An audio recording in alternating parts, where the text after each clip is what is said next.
Planning hospitality career amidst the fourth revolution by the versatile and dynamic personality of the hospitality industry. Today, I am honored to introduce Dr. Professor Sudhir Andrew, the living legend. Professor Andrew is the first MBA from IIM Ahmedabad to join the hospitality industry when he joined Oberoi Hotel in 1971. He served to corporate head of Oberoi Hotel and set up Oberoi Hotel School, now referred as OCLD, as director, and has also commissioned Welcome Group Graduate School of Hotel Administration in Manipal, Karnataka. Later, he joined the government and was principal of Institute of Hotel Management and Catering Technology, Pusa, Delhi. He was also on boards of National Council of Hotel Management and Catering Technology and several IHMs in North and West India. Professor Andrew was sent on a fellowship by Government of India to Ireland and England, bringing back a model of hospitality education. He have also worked on several education and training projects with UNDP, ILO, and WTO. Some moved to Dubai and served on different positions such as Director HR of Metropolitan Hotel Dubai, Vice President HR of Al Haftoor Trading Enterprise, and also as talent consultant for ruler of Dubai. With this, Sir have established first Arab Hotel School in UAE. For a year, he was the Dean of Hospitality School at IIMT Oxford Brookes, Gurgaon. Later, Sir set up École Hotelière Lavasa as Dean in collaboration with École Hotelière de Lausanne, Switzerland. Dr. Andrew has been a distinguished professor of management at Oro University, Surat, and is the first author in India of 11 hospitality books published by McGraw and Hill Education. For his contribution in hospitality education in India, he has received many awards such as Rashtriya Gaurav Award, Rajiv Gandhi Award for Excellence, Best Citizens India Award, and is conferred a Doctor of Literature by International University. He is considered as the father of hospitality education in India by many. From here, I would like to invite Professor Andrew to address the session. Over to you, sir. A very good afternoon to all you participants. I want to congratulate IHM Bhopal for organizing this great event, and in particular, Dr. Anand Singh for giving me this opportunity. I'm also would like to congratulate the students who are from behind the scenes organizing this wonderful event. Greetings to all my fellow keynote speakers. And since I just have half an hour, I hope that I can finish it. A presentation that I take normally an hour within half an hour. So please pardon me if I'm hurrying through it. I hope you all can see my presentation. Can I get a thumbs up from somebody? Yes, sir, it is very much interesting. Yes, sir, Thank it you. will be. Thank you very much. Yes, sir. Well, I'm going to dive into it immediately.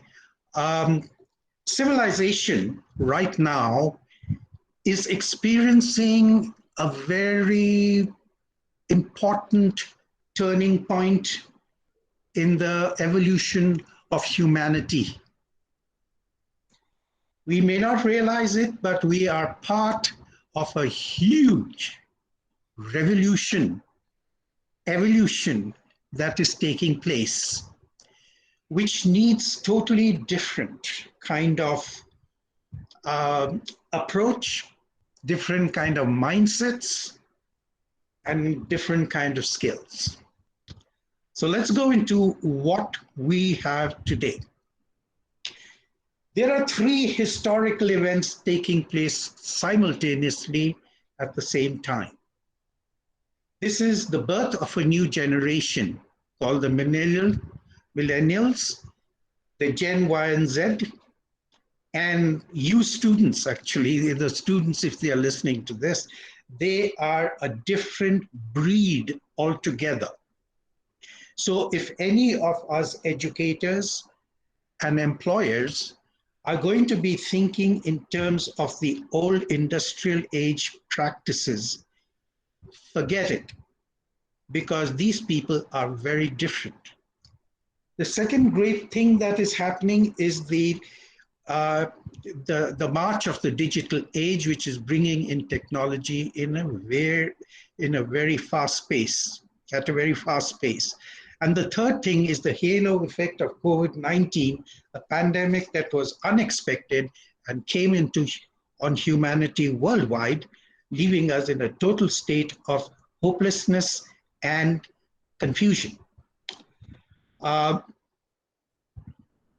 Now, I want to start with each one of those people, and let's start with the millennials. Let's be all on the same page as to who these millennials are.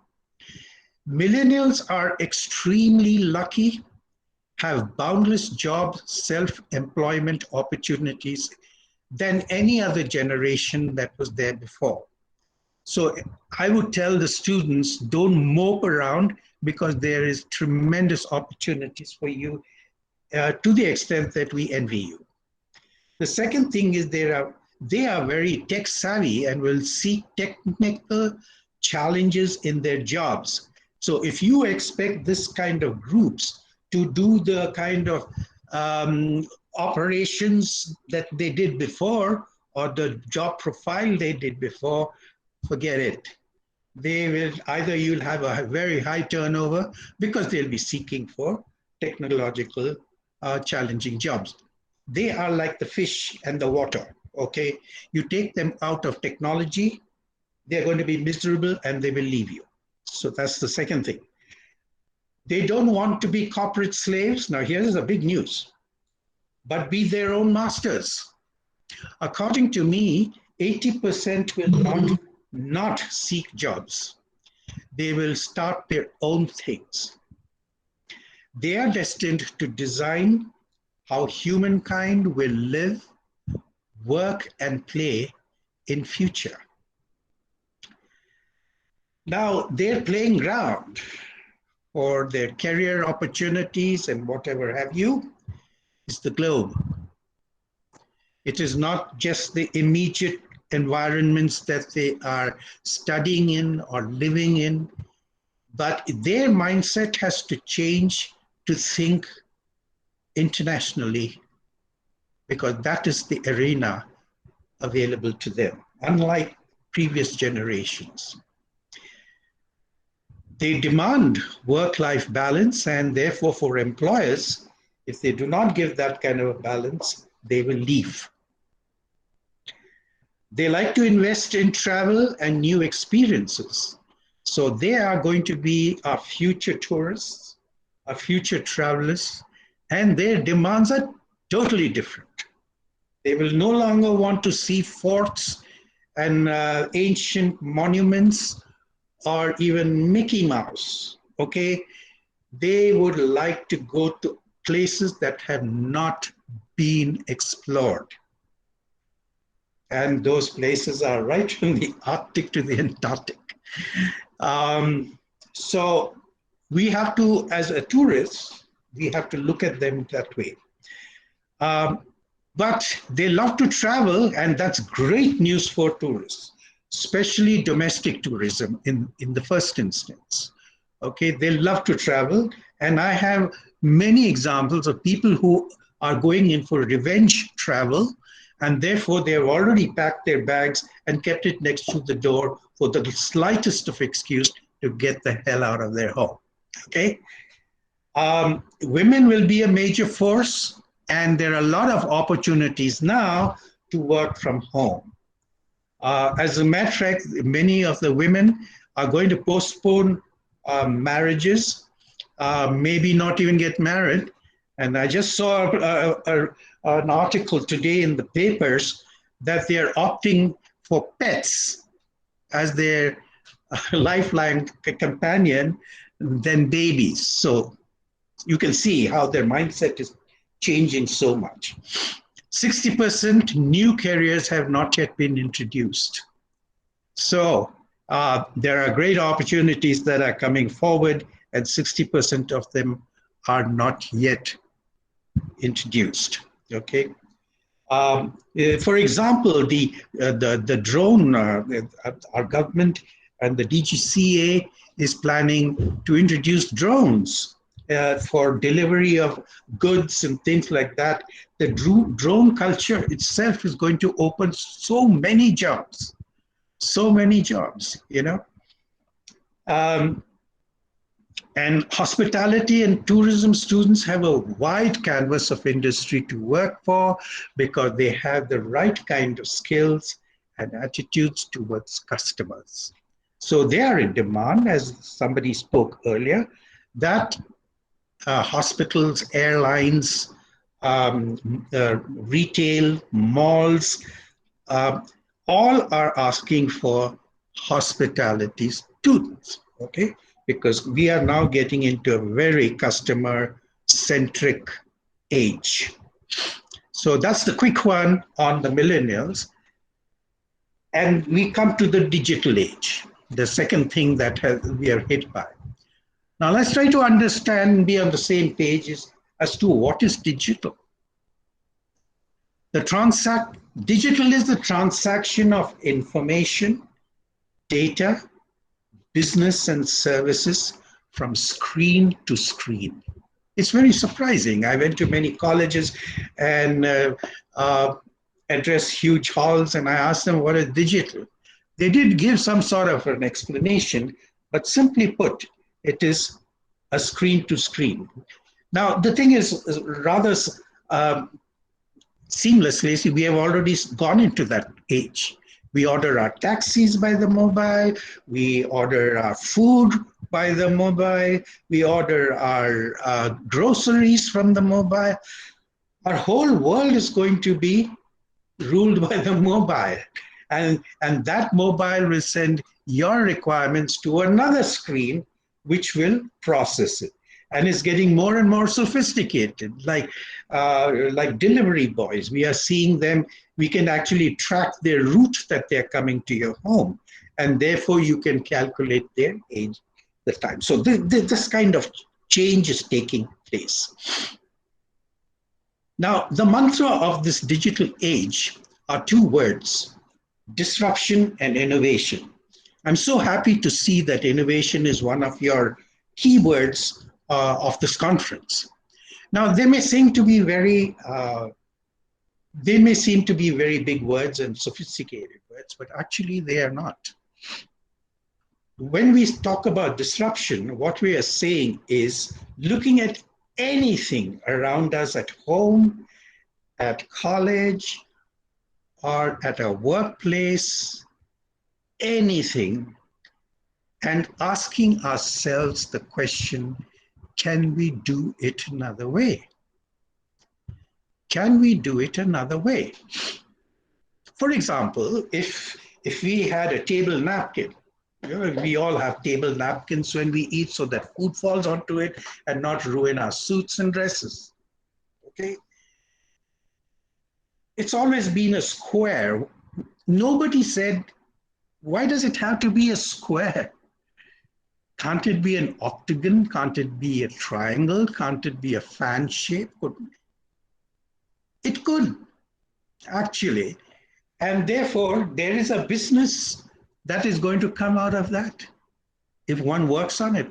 Very much like the bulb that you see in this picture, okay? And the bulb is always used to be like that right from the Jurassic age. I'm just kidding you. But it is one of those things that I've seen from my birth. Till somebody said, why should a bulb look like that? And today we have long bulbs, we have swirly bulbs, we have round bulbs, and you got to go and visit Las Vegas, Hong Kong, and Tokyo to see the things people have done with bulbs. It is just because somebody asked this question, why does the bulb have to be this? So now your mindset, folks, is going to be, from today onwards, highly creative. There is no place in the future for me toos. Me toos are not required. It was, thank God, it was there in my generation, but not in your generation, because everybody is looking for a new idea. Everybody is looking for a new creation. And talking about innovation, at least I can tell the students of India that India has plenty of money. People have a lot of money, and they don't know what to do with it. So they want to look for students who are creative, okay? And they are able to come with new ideas. And many colleges have been inviting these venture capitalists, investors, and so forth to their colleges to see the creations made, unique creations made by the students. So I want to say to all of us who are going into the next stage, being the same person like we were before in the industrial age does not work. It will not work. It will have to be new innovations, new thoughts, and that's how we progress, okay? Now let's see the third element, and that is COVID. What has COVID done to us? One is customer demand for low human touch. People are scared to be with big numbers, big masses of people, okay? Employees will demand for human distancing at the workplace. Now, how do you get human distancing? With fewer people. Simple. So they have to be very creative how they're going to offer these services with fewer people. A lot of jobs can be done working from home, okay? And there'll be a demand for lean workforces. A research has shown that by 2030, the hotels, I'll say, the hospitality world, is going to be operating with 13%, 13% of the number of people they had pre-COVID. Now, what is going to happen with all this is that technology will be doing a lot of things. And technology is coming, folks, at a very fast pace. Not for any other reason. It's just that the new customer is demanding it. I don't want to touch that person. Oh, that person has touched my menu card or has set my table. I don't know whether he has COVID or not. Is it safe? So, but if we go through technological processes, it may get much more cleaner and much more efficient, you see? So this is another thing that's going to be happening. Fortunately, the divine has provided humankind with a generation who are comfortable with technology. They are very tech savvy. As a matter of fact, this group have been born with a laptop in their hand, okay? Or an iPod or whatever in their hand. Okay, so there you are. Businesses are going to fragment. So big is no longer beautiful. What is beautiful, small is beautiful. Okay, and that is going to be the movement of things. Look at hotel chains that are there. They're already breaking into independent resort businesses, independent into city business hotels. Then there you do have hotels which are in the mid-range. Then you have hotels which are in the budget range, and they have a whole different kind of thing. All of them used to be one at one time, but now they're split and fragmented, okay? They'll give a priority for outsourcing. Now here is an opportunity that is coming the way we were looking at what's going to happen to next kind of jobs. And one of them is outsourcing. If you travel from the Middle East onwards to the West, you will be surprised how much of outsourcing is done. As a matter of fact, the Americans call their hotel business as lodging business. Why? Because they only concentrate on rooms. They will provide the space for somebody to do a restaurant, to run a restaurant. They'll provide the space for a bar. They'll provide a space for a salon or a spa. Okay. And somebody else is going to be doing a lot of things that they are, and therefore they're bringing down costs. And if they're bringing down costs, they're also bringing down human resources in their workplaces. So human resources now are being distributed to outsource companies, okay? So that's a great opportunity to become the manager of an outsourced agency. It could be a simple thing like a couple who were in Calgary. I noticed a husband and wife team who just had a small little van with a carpet shampooing machine. And they went from hotel to hotel and said, do you need any carpets to be shampooed? And they had a lot of business because there's one or two hotels were always needing carpet shampooing. So there you are. They were on their own. They didn't have heavy infrastructure. They just concentrated on carpet shampooing. It's as simple as that. So that's the kind of things that is going to emerge, you know. Then there's the emergence of the gig economy. The gig economy is going to be very big.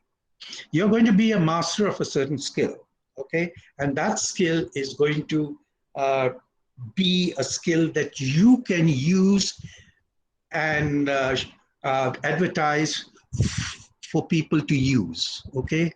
Now, all of us do have such kind of, it's not a new concept in India, actually. Everybody has a carpenter's number, a plumber's number, electrician's number, and so on and so forth.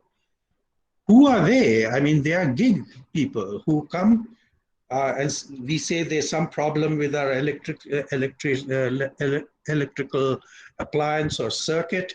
Please fix it. They fix it. They charge a certain fee, and they're off. And they're operating from home. Okay? So there you go. I mean, you have a telephone number, you spread your telephone number around, and you got a job. You see, that's why I'm saying you're a very lucky people.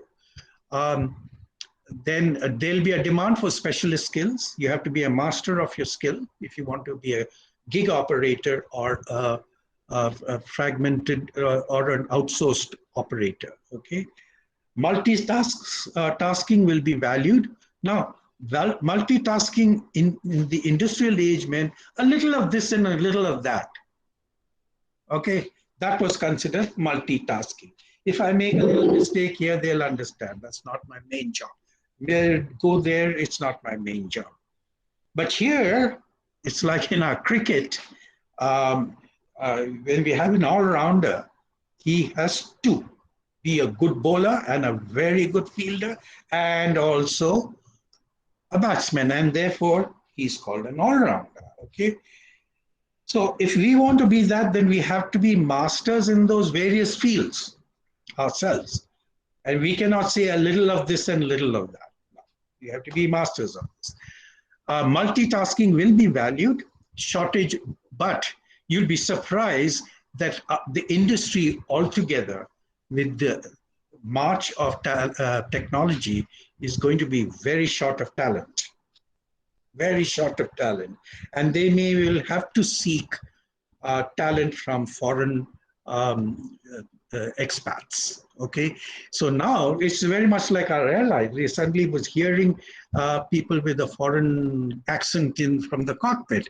We were shortage of pilots, so we got some from Australia, we got from South Africa, and all that. This is what is going to happen. If your generation, the young generation, is not quick enough to pick up the changes that are taking place, and so one is competing with the world, okay? No hierarchical structures. There's nobody, everybody will be given a lot of empowerment and authority and the responsibility for the buck stops with you, okay? So you can't say somebody else or somebody else. There will not be salary grades. You will be compensated by the value you have. Now, the new career opportunities are outsourcing. Okay, now you can decide in college time itself what you would like to be outsourcing. Would you like to be an ace housekeeping company that's in big demand? Or would you like to be an ace butcher? Because all the people are not going to have their own butcheries, and you can be an outsourced service providing cut meats and to the hotels, etc. Then there's the gig work, which is very, very valuable. As I told you, right from home, and that's where the women will come in. Like one girl, I'll give you my own student. As a matter of fact, she used to be very good at making ice, this animation character in ice, in icing. And birthday parties, all the people who had a 1-year-old child are having a big birthday party. They have the money, so they have a huge birthday party for a 1-year-old kid. And the 1-year-old kid doesn't know what the hell is happening, but there's this beautiful cake with animation figures, and everybody, other mother is looking and saying, okay, now I have to compete with that. So she's a millionaire by herself because all the bakeries are coming to her for her one small skill. She operates from home, okay? Then another important thing is start thinking of you being your own boss, your own business. So I would advise that I'm sure you must be having entrepreneurial development as one of your subjects. If you don't, then you start working on it on your own. And I would advise that you walk out from this course with a real life business plan under your arm. Okay.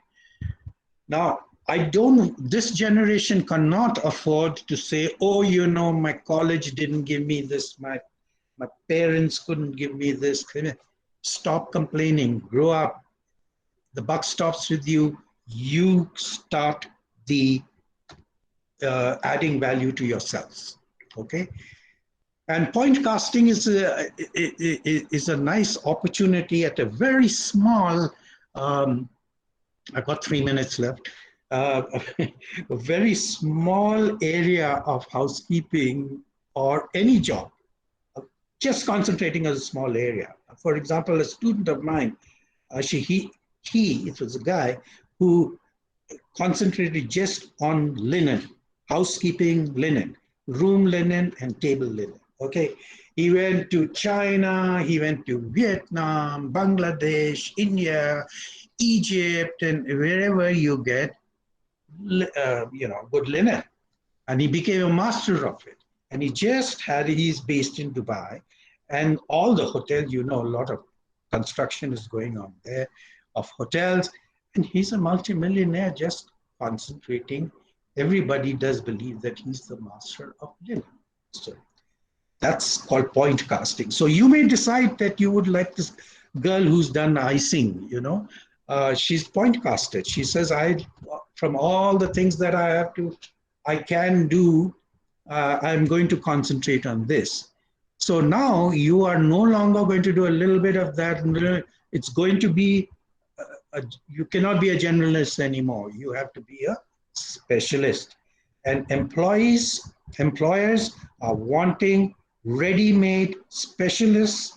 So after college, if you're not a master at your trade, you better do advanced studies, advanced courses to do that before even applying for a job. Okay, so there you go. Your world is totally different. And finally, the new competencies are adaptability. This is one of the biggest competency you could have. As a matter of fact, who was it? A very famous person had said, it's not the intelligent people or the powerful people who are going to survive in a challenge. It is the people who can adapt to that, to changes in the environment. Now, folks, we are in a survival mode at the moment. Okay, just remember. Now, if you want to survive in the new era, okay, please first use this competency of changing and not complaining. I know a lot of you are studying from home. Okay, that's a huge change that has taken place. No more coming to the college, you are getting lectures online. So there you go. Okay, so adaptability is one. Creative thinking is absolutely important. You have to develop a unique skill. Okay, research and critical thinking is very important. Mastery in your chosen field, lifelong learning, lifelong learning. So if you thought you finished college and school and say, wow, now I can relax, forget it. Just to survive, you have to keep up to date. And things are changing very fast. And I would say to you, the kids who are coming behind you are too smart, are very, very smart. The little kids, 4-year-old, 5-year-olds, they are very smart. So there you go. I mean, you have to keep in pace with them, as to what kind of new things they're learning. Problem solving skills. Now, organizations don't want you to say, oh, this is they will hire you for solving their problems. Just remember that. So you need to not go as a complainant, but to go as a problem solver. Then techno-savvy, you all are, so I don't want to spell.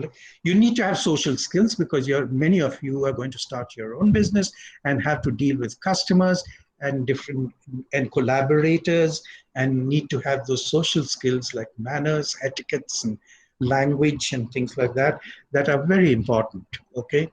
Entrepreneurial skills and collaborative skills. A lot of jobs will be done by collaboration and networking. And finally, I'd like to leave you with the secret of success of your age and of the new Gen Next is fun. That means whatever you do, you try to use your skill that the divine has given you and born with. Plus mastery. Whatever you have taken up as your career, you have to be a master. You cannot be an also-ran. Forget it. Okay? Thirdly is networking. Networking means having contacts and develop your networks right now, starting with your own batchmates. And because many of them are going to be great people, you never know when you need their help. And they will also need your help at some time in their career. So with these few words, I end up, and I thank again IHM Bhopal for giving me this opportunity to share my thoughts with you. God bless everyone, and thank you. Thank you, sir, for such an insightful test. Thank you. Thank you very much, my dears. Thank you.